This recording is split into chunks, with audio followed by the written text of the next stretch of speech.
How are you doing, my fellow foreign English speakers? Are you well? Have you been enjoying the quiet and thoughtful spirit of Christmas, and now you're ready to go out on the New Year's Eve and have a really good time? I really hope it is your plan indeed, and please don't forget to raise a glass of champagne for me as well, because I'll be sitting crouched over my laptop writing yet another article for the English Harmony blog. Come on, I'm just having you on. Of course I'll enjoy myself on New Year's Eve, but most likely I'll have to go back to writing the next day, because I have so many ideas swarming in my head, and I can't wait to turn them into new blog posts and videos. But now, let's look back at this year's articles. I don't want to be bragging about it, but I have to tell you that I have a great sense of accomplishment. After all, I've posted over 80 articles on this blog this year, and it's something not to be sniffed at. I've been writing for this website day in, day out, and even if I haven't delivered at 100% on all of them, I've been trying to do my best to make my blog's content as interesting and useful for you as possible. Now, I'll walk you through a few articles that definitely warrant a second read. So, in no particular order, here's the first article you should definitely read. If you're anything serious about improving your English fluency, this is actually the #1 thing you should do. Master the art of thinking in English, instead of thinking in your native language and then translating all that content into English. So if you recognize yourself from my description, definitely read this article. Another thing that will make a big difference in terms of your English fluency is getting to know English collocations.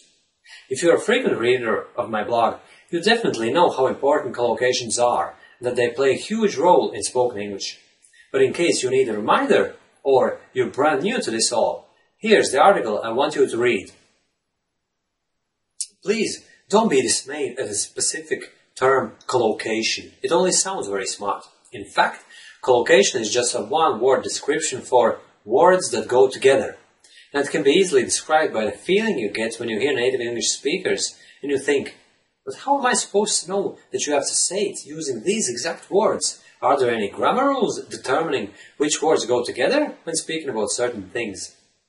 Well, that's the thing, my fellow foreigners. There are no rules. You just have to mimic native English speakers so that you literally imprint those natural word patterns into your mind. Phrasal verbs, expressions, specific and industry terms, and idioms. Speaking of the latter, I've written a blog post about English idiomatic expressions, and it's definitely worth a read. Here it is. Having read this blog post, you'll understand exactly what collocations and idioms are and why they're important. And you'll also realize that they form a big part of all spoken English, if you haven't come to that conclusion by now.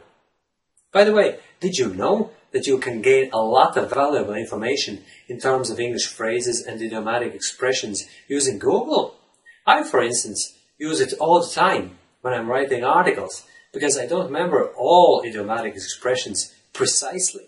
And at times, I only have a vague feeling as to what a particular English expression might have sounded like. So, here's the article called Useful Tips on Improving Your English Using Google. And I bet you'll find plenty of tips and tricks on how to use the biggest online search engine when you're not sure how to say a certain thing in English. Anyway, there are many more ways you can naturally pick up the different collocations, idioms, and expressions. You can aim to communicate with other English speakers as much as possible and pick up those expressions in the process. You can also make a point to learn them on a regular basis by jotting down and memorizing collocations relevant to your interests, hobbies, profession, and your lifestyle in general. After all, we all have different lives, and there is no need for you to memorize abstract lists of English collocations if you'll only ever use 25% of them in real-life conversations. And this brings us to the next article I definitely want you to read about. And it's called 80-20 rule. You have to be selective about what you learn.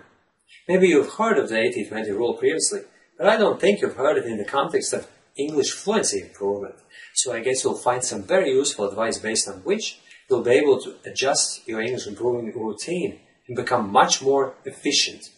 Basically, it's achieved by narrowing your focus on the essential English vocabulary and essential grammar aspects, and thus exponentially increasing your English fluency improvement rate. By the way, speaking of different English learning methods, did you know that it's possible to learn new English vocabulary the wrong way? Essentially, you'll know the words, but you won't be able to use them as part of fluent speech because of wrong mental associations created in the learning process. I think it goes without saying that it's very important to be aware of what English learning techniques to avoid so that you don't unwillingly create English fluency issues for yourself.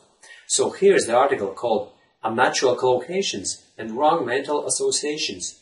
And I'll say it once more, it's very important you avoid certain methods which might be common English learning practice, yet they might seriously impede your English fluency. And that's something you definitely don't want. Isn't that right? And now, useful information for those of you struggling with English fluency. And I'm afraid there's quite a big chance that it's you, otherwise you probably wouldn't be watching this video, right? So, here's an article about English fluency monitoring and management. It may sound too scientific at first, with all the fancy graphs and all, but believe me, I'm always trying to put things simply for my blog readers, and once you start reading it, everything will make perfect sense. Another article I want you to read focuses on dealing with situations when your head seems to be stuffed with so many different English words and phrases that you find it very difficult to create normal, meaningful sentences and engage in even simple conversations. It's the so-called information overload.